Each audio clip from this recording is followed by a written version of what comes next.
Assalamualaikum warahmatullahi wabarakatuh. Nama saya Kenan Hadulaya Mi'raj dengan NIM E111124106 dari Prodi Hubungan Internasional. Video ini bertujuan untuk memenuhi tugas UAS saya di mata kuliah Militer dan Politik, dan di video kali ini saya akan membahas tentang militer yang ada di Sudan dan apa saja doktrin yang ada di dalamnya. Angkatan Bersenjata Sudan atau SAF merupakan militer reguler utama, terdiri dari pasukan darat, angkatan laut, dan angkatan udara Sudan, dengan perkiraan 100.000 sampai 200.000 personel aktif, termasuk 1.500 personel angkatan laut dan 3.000 personel angkatan udara. Strukturnya mencakup 6 divisi infanteri, 7 brigade infanteri independen, 1 divisi mekanis, 1 brigade mekanis independen, 1 divisi lapis baja, batalion pasukan khusus, 1 divisi udara bertenaga, serta brigade penjaga perbatasan. SAF menggunakan campuran senjata dari Cina, Rusia era Soviet, Ukraina, dan produksi dalam negeri, dengan penempatan di Libya dan Yaman. Selain itu, ada juga pasukan dukungan cepat atau RSF. Beroperasi sebagai kelompok paramiliter dengan 30.000 sampai 40.000 petarung. Berasal dari milisi Janjaweed yang dibentuk pada 2013 di bawah komando Mohamed Hamdan Dagalo. RSF berfungsi secara otonom dan terlibat dalam penambangan emas dan dituduh melakukan pelanggaran terhadap warga sipil, serta menolak integrasi penuh ke SAF karena sengketa jadwal dan komando. Departemen Cadangan sebelumnya pasukan pertahanan rakyat menambah sekitar 20.000 paramiliter. Doktrin SAF menekankan serangan udara untuk mengisolasi unit musuh, mengganggu logistik, dan memfasilitasi kemajuan darat didukung intelijen tentang posisi RSF. RSF menerapkan titik gerilya, pertempuran jalanan, rotasi pos pemeriksaan, serta koalisi milisi terdesentralisasi untuk ekspansi cepat dan penguasaan rute pasokan. Upaya perdamaian pasca 2020 menguraikan doktrin SAF sebagai pelindung tatanan konstitusional, pemerintah sipil demokratis, dan perbatasan nasional tanpa campur tangan politik atau kegiatan bisnis. Doktrin SAF rentan terhadap rekrutmen terdesentralisasi RSF yang awalnya mendominasi infanteri, sehingga SAF harus beralih dari kekuatan terbatas ke perekrutan agresif. Ketergantungan pada kekerasan jarak jauh membatasi kemampuan di medan urban padat, di mana RSF unggul dengan taktik gerilya. Konflik berkelanjutan hingga 2025 menunjukkan doktrin ini efektif merebut Khartoum pusat.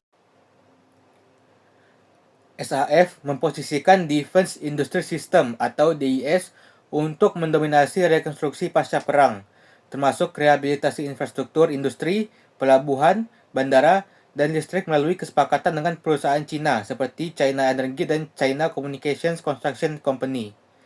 Strategi ini memanfaatkan dukungan internasional yang dialihkan melalui entitas militer, memprioritaskan manufaktur senjata dan energi nuklir daripada proyek sipil jangka panjang, sambil mempertahankan monopoli ekonomi militer atas 82% anggaran negara. Pendekatan ini memicu kekhawatiran karena mengecualikan sektor swasta dan kementerian sipil, memperpanjang dominasi militer atas pembangunan. Selain itu, SAF juga terlibat dalam negosiasi akses bantuan kemanusiaan selama konflik, seperti memfasilitasi konvoi dari Chad melalui wilayah RSF dan membuka rute dari Port Sudan untuk mencapai Darfur. Meskipun sering terganggu pelanggaran gencatan senjata, militer menggunakan krisis sebagai leverage untuk menghindari konsesi politik, mengubah tekanan internasional menjadi negosiasi akses bantuan daripada perdamaian abadi. Organisasi akar rumput sipil tetap vital di zona konflik, sementara SAF fokus pada pengamanan aset strategis seperti bendungan Merowe dari serangan drone RSF. Lalu apa sih dampak teknologi terhadap perang di era modern?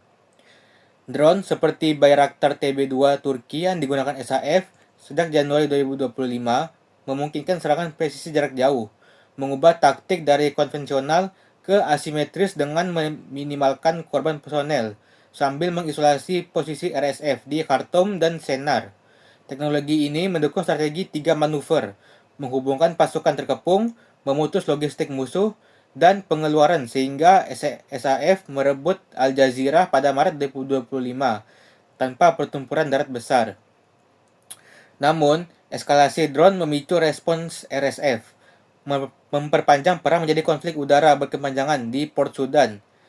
Ada juga bom udara tak berpemandu SAF di Darfur Selatan, meningkatkan dampak destruktif di zona sipil, memaksa RSF beralih ke taktik gerilya urban untuk menghindari kerugian massal. Strategi ini memperkuat superioritas udara SAF, tapi menimbulkan kritik internasional atas korban sipil, mengubah dinamika perang menjadi hibrida dengan elemen kemanusiaan. RSF merespons dengan drone Cina dan sistem rudal pendek, menyulitkan serangan udara SAF dan memaksa adaptasi strategi darat. Teknologi drone merevolusi strategi SAF dan infanteri, bergantung RSF menjadi operasi berbasis intelijen udara, merebut kendali logistik kunci setelah 23 bulan konflik. Dampaknya termasuk perekrutan massal SAF untuk mendukung drone menggeser perang dari kota padat ke perbatasan Libya-Mesir. Secara keseluruhan, inovasi ini membuat konflik Sudan prototipe perang modern, menjadi murah, tepat, tapi rentan eskalasi tak terkendali.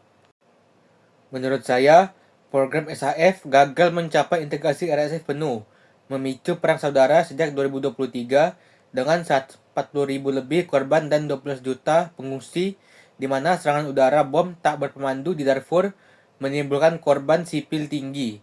Gencatan senjata berulang seperti November 2025 oleh Quad gagal karena tuntutan pelucutan senjata RSF, menunjukkan kelemahan negosiasi politik secara keseluruhan.